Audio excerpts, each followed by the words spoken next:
Magandang umaga, welcome back to this channel. Oo nga pala, magandang magandang news because wala lang. Parami ang naituturo ko on this channel. At yay! Yan lang naman ang mundo ng teknolohiya. That's how I am doing it. Kasabay ng pag-unlad kong I don't know. Joke lang walang bago. Walang kasabayan. Ano ba? Ano yung i-discuss ko? Kasi naputol eh. Nag-discuss ako ng technocracy and something happened. So, uulitin ko ulit. So, this time, ang pag-uusapan natin is yung technocracy. Yan. At in fairness sa mga nakikita mo ng mga image yan, yan lang naman ang teknolohiya.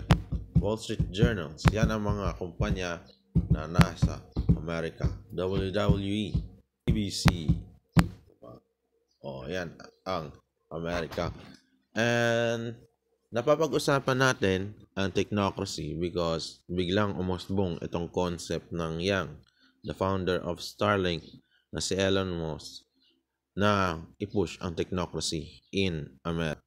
So, paano nga ba gumagamit? In fairness yan satellite. Na-discuss ko na yan long before. How are they working?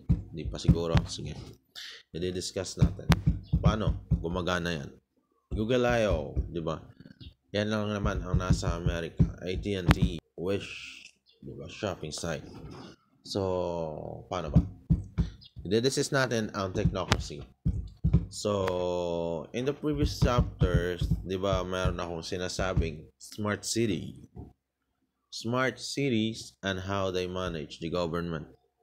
And how are they working on the government? Whether it is on economic zones overseas, whether it is on research and development for more progress and update, whether it is on yung security, the satellites, or whether it is on the modernized warfare. So, na-discuss ko yan in a previous chapter because that is how they're doing it. And sa lahat ng nasabi ko, they all are being embedded with technology. So now, let us proceed to the concept of technocracy. Kung hindi mo na itatanong, I have a book. I have written 2 books out of it with a concept of, ayan na nga, Gundam. With a concept of, with a concept of technocracy. Ito yung how the government are running in a new form and they are being managed by technology. So, paano ba? I-imaginein mo ngayon tong mundo ni Tony Stark in the New York City. Ano ba yung meron kay Tony Stark when it comes to public government? So, he has his own Stark Tower, which is the highest building on the New York City. Diba? And Tony has his own servers,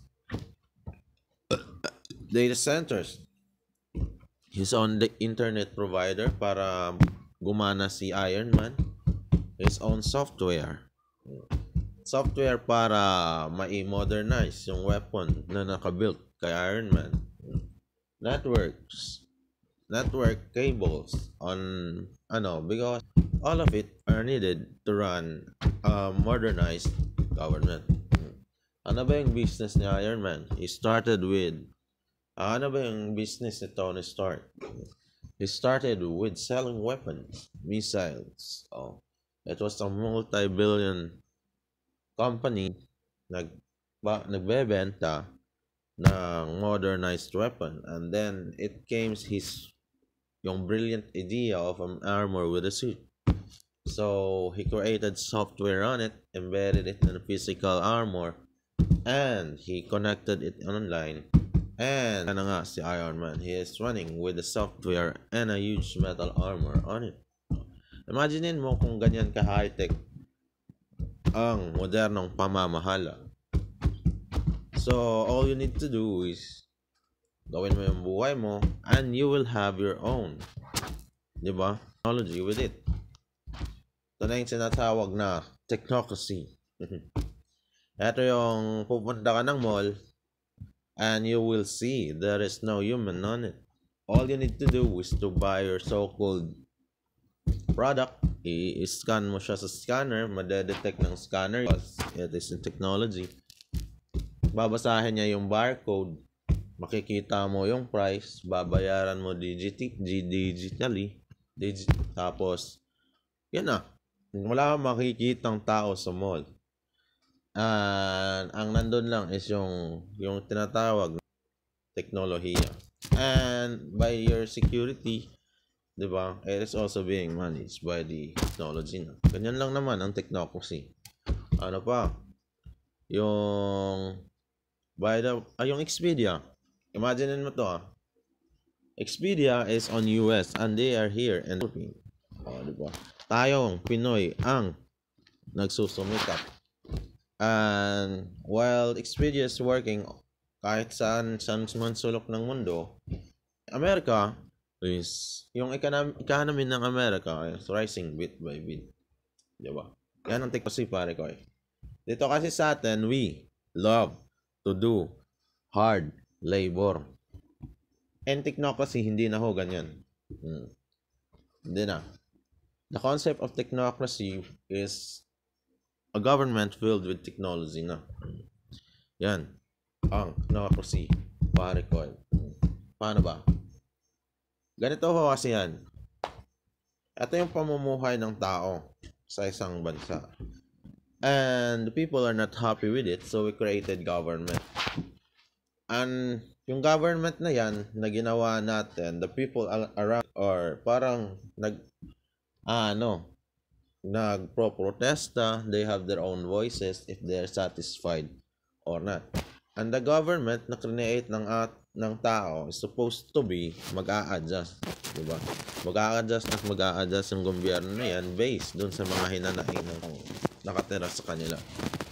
And the concept of evolution ng government was from long way before na yan. Napapag-usapan natin yan because we are now in the world of technolohiya.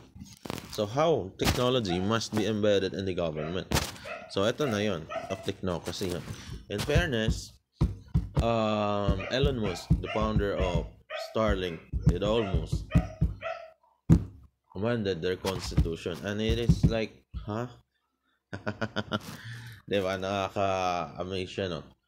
Kasi tayong mga millennials, the 30 years old, as this so-called, nag-aral tayo Hindi tayong panahon na lamang. May pinag-aralan tayo, and we are like professionals in the sense. Professional tayo. And alam mo ba yung lahat sa atin mayroon pagkakaiba-iba. And there are a lot of us technologies, information technologies since the beginning na hindi na pa-prioritize. At nakakalungkot lang because in the government, they all sila ng mga yan ay kailangan. Hindi lang tayo pinag-aral ng reformat, pinag-create ng network, ng RJ45, pinasaksak sa switch, kaya sa panel, pinag-blower ng computer para malinis yung sa loob nila, pinag-insert ng RAM. Hindi tayo ganyan lamang. Tayo na information technology ay pinag-aral upang maging great, brilliant thinkers. Ito yung pinag-research at develop tayo. Pinag-code ng Java, pinag-code ng C++, pinag-code ng C#, pinag-code ng .NET, pinag-create ng system. Tinalo ng mga teacher kasi nga matatalino yung IT. Imbis na mag-exam ng ABCD, pinagawa ng systems, di ba? Kinulit yung utak ng tao. Yan tayo ng mga teknolohista. And right now, nakakatuwa because someone in America, someone who is brilliant enough, proposed new form of government system. At lahat ay nangamba. Because,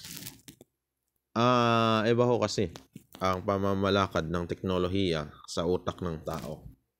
So, yung wala silang pakialam because they are automated. Kung makikinig ka dun sa mga previous chapter ko, na-discuss ko dun yung how smart cities, which is running with technocracy, are managing their sandatahang lakas.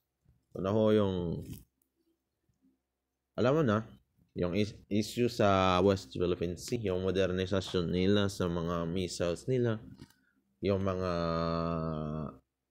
paano ba nila sinusustain yung progreso ng pagbabago ng kanilang sandatahang lakas. Yan ho, ang mere konsepto ng technocracy. Ganyan ho, ang technocracy. Nga. So, ganito na lang.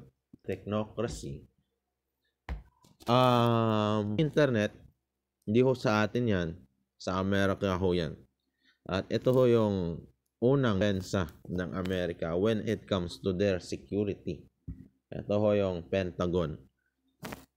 The World Wide Web, the ARPANET. Yan ho, ang unang depensa ng Amerika. Paano ho yan gumagana? Sa pamamagitan ng teknolohiya. Yung cellphone ho natin, yung internet ho natin, yung www natin, yung mga website, web pages, web content, lahat ho yan nakikita ng Amerika because it is their own creation. Paano tumatakbo? Sa pamamagitan ng teknolohiya. Oo. Ito na ho yung kung maaalala mo, paulit-ulit kong sinasabi na meron hong Pinoy na nadakip dahil lang sa kaputang-syutan niya at na-deport ho siya sa Pentagon. And who knows kung buhay o patay na ho ba yung Pinoy na yan. Ano pa ho ba? Yung kasi nga smart city and they are already in papunta na sila sa technocracy. Ano pa ba besides America? China. Yung alam mo yung mga nila yung lumilipad-lipad na taxi. Yan ho yan. At saka yung kung nakapunta na ho kayo ng China, ako hindi pa ho. Iba ho sila eh. Yung ultimo pagbibili in the supermarket, wala ho pera. Walang nakatatak na doon. Meron QR code. Bibila sila sa supermarket, na QR code sa harapan, i-scan ng tao, bayad na ho yun pagkatapos scan at makukuha ho nila yung product. Yan ho, ang China. Hindi na ho yung tawag na yuan. They are now in digitalized transaction. Meron ho iba sa kanila, there is this concept na uupo ka na lang sa table, i-scan mo yung QR, bayad na ho yan pagkatapos mong i-scan ng QR at makukuha mo ho yung product. Ganyan lang naman ho yung China, di ba? And they are qualified na para mag-move on into a new form of government. Ito na yung technocracy. Ano pa ba? Yung Japan. Marami hong teknolohiyang nang laganap na sa Japan. Hindi ho sila kagaya ng Pilipinas na nabayaan sa teknolohiya. Kaya nga ho, paulit-ulit kong sinasabi yan na marami tayong information technologies na matatalino na na-standby because hindi nyo ho pina-prioritize sila. Sayang din naman ho na kagaya namin ngayon, we are not like ABCs, hindi ho kami tanga bobo na pinag-aral at graduate nakakuha ng bachelor's degree. Hindi po kami reformat lamang. Lahat ho kami nakapagtapos na kailangan gumanyan na may innovations sa likod. Alam niyo po ba yung word na innovation? INNOVATION. Ito yung pag-create ng bagong product. Yan ho yan, ang innovation. At dapat ma-acknowledge ng teacher o kaya in the field. Yan ho kaming information technology. Anyways, technocracy ho tayo ngayon. Ang technocracy ho, ang pinag-uusapan natin ngayon. Ano pa ba? Sa Russia, ay, una, Israel, how are they defending their own country with their use of teknolohiya? Diba? Ito rin ho yung, technocracy. Yung papunta na yung missile sa'yo, and then, you have this so-called mechanism na kayang dumepensa midair. Diba? Yan ho, ang technocracy. Israel ho, yan. Ano pa ba? Taiwan. Have you been in Taiwan? Wala ho ako kahit may pasaporte lamang. Wala ho. Hindi po ako nakapunta ng Taiwan. But I know it well na they are headed futuristic world at they are adjusting in a modern form of government. I-out ko na ho ito dahil baka pag 20 minutes hindi ko ma-upload. So walang kwenta yung discussion ni teacher. Makinig ka na lang, hindi ako yung pag ako nagturo, hindi ako magsasalita sa harap niyo, ipapakinig ko sa inyo ito. Out na ako. That is technocracy. Bye-bye. The next chapter, i-discuss ko ulit. Ano ba yung mga kumpanyang maaaring nasa technocracy? Out ko na to. Siguro, Korea tayo. How are they qualified as a technocrat government? As a new form of government. I-off ko. Bye-bye.